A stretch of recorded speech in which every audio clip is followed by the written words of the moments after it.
ওনারা কথা বলতে বলতে একটা মানুষের কথা বলেছেন, হুমায়ুন আহমেদ, শ্রদ্ধেয় হুমায়ুন আহমেদের। এবং হুমায়ুন আহমেদের ভুরি ভুরি লেখা আমরা পড়ে নিজেদেরকে বিদ্বান মনে করেছি, সমৃদ্ধ মনে করেছি, কিন্তু এরপরে দেখলাম যে আসলে জীবনে অনেক কিছু পড়া বাকি। তো পড়তে পড়তে আপনি সেই হুমায়ুন আহমেদের যে কাজগুলো, লেখাগুলো, সেগুলো দেখেছেন এবং পড়েছেন। আমি একটু জানতে চাই ইশতিয়াক ভাই, আমি আপনার লেখা যখন পড়ি বা এই প্রশ্নের সম্মুখীন মানে আপনি আগেও হয়েছেন, অনেকেই বলে যে এই লেখাটার মধ্যে একটু হুমায়ুন আহমেদের প্রভাব আছে। আপনি কি সেটা বিশ্বাস করেন কিনা? যদি বিশ্বাস করে থাকেন সেটা আসলে সঠিক কিনা, বা একটু যদি ব্যাখ্যা করতেন। যেটা হচ্ছে ধরেন হুমায়ুন আহমেদ, আপনি যখন একটা বড় মানে ধরেন আপনি একটা সমুদ্রে আছেন, আপনার একটা বড় তিমি আপনার পাশে, আপনি একটা ছোট মাছ, হ্যাঁ, আপনার কোনো না কোনোভাবে তার ঝাপটানো বা ধরেন তার মুভমেন্টের ইটা আপনার গায়ে লাগবে। তো হুমায়ুন আহমেদ আমাদের সময় আমরা ধরেন লেখালেখি যখন করি, যখন প্রথমত পাঠক, এরপর তো আমরা লেখালেখি করি, আমাদের সময় হুমায়ুন আহমেদ এত বিশাল জায়গা নিয়েছে, মানে নেওয়া ছিল হুমায়ুন আহমেদের, আমাদের আসলে বেরোনোর কোনো জায়গা নেই। আমরা হুমায়ুন আহমেদ পড়েই বড় হয়েছি, এটা অস্বীকার এই নেই। এবং যেটা হচ্ছে যে একজনের কথা বলি, সঞ্জীব চৌধুরী, উনি যখন বোরের কাগজে, এটা আমার সরাসরি অভিজ্ঞতা না, আরেকজনের কাছে মানে ওইটা শুনে আমি ওইটা প্রভাবিত। তো সঞ্জীব চৌধুরী যখন ফিচার এডিটর হয়েছে বোরের কাগজের মেলার, তখন সঞ্জীব দাকে জিজ্ঞাসা করছে যে আমি লিখবো কীভাবে।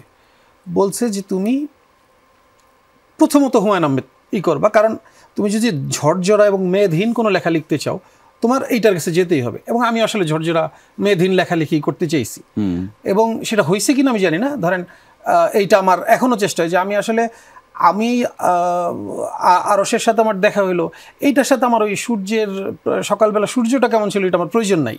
আমি আরশের কাছ থেকে শুরু করতে চাই, আমি ওই ফ্যাক্টটুকু ফেলে দিতে চাই। আমার মধ্যে, আমার লেখালেখির মধ্যে কোনো সাহিত্য নাই, আমি গল্পটা বলতে চাই। সেটা আমার গল্পের বইতে, আমার গানে, আমার ধরেন যে অল্প নাটক বানাচ্ছি বা যাই করতেছি, এই গল্পটাই আমার মানে আমি গল্পতেই থাকতে চাই। এবং হুমায়ুন আহমেদ এটা অনেক ভালোভাবে, কারণ হুমায়ুন আহমেদ ধরেন সকালে গিয়ে বাথরুমে কী করছে, এইটা যদি 1000 পৃষ্ঠা লেখে, আপনি 1000 পৃষ্ঠা পড়বেন এবং না পড়ে উঠতে পারবেন না।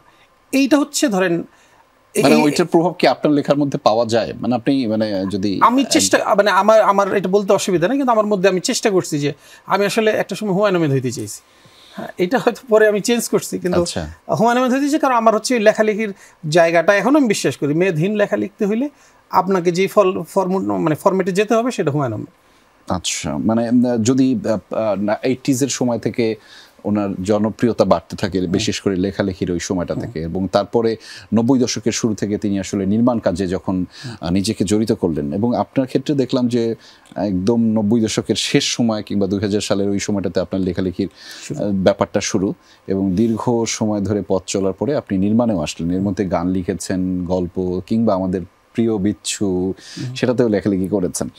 সেখানে এই যে আপনি বলছিলেন যে আপনি হুমায়ুন আহমেদি হতে চেয়েছেন, মানে ওনার দেখা দেখি কি নির্মাণে আসলেন পরবর্তীতে? না, ওইটা আসলে ওইটার আবার অন্য একটা বিষয় আছে। আমি যখন বই লিখি তখন আমার মনে হয়েছে যে প্রথম লেখালেখি, আমি ধরেন যুগান্তরে ছিলাম, আমি প্রায় 10 থেকে 15,000 লেখা লিখছি।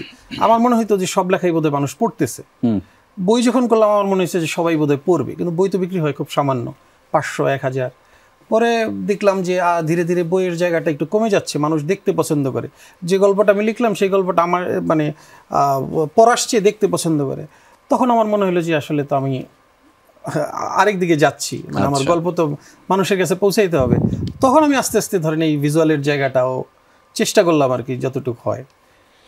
এবং সেটা একটা শক্ত মাধ্যম, ভিজুয়াল মাধ্যমে উপস্থাপন করাটাও একটা অন্য নান্দনিকতা তো বটেই আছে, সেখানে নানান ধরনের এফোর্ট আছে, এবং পুরো একটা গল্পকে সবার মাধ্যমে উপস্থাপন করতে হয়।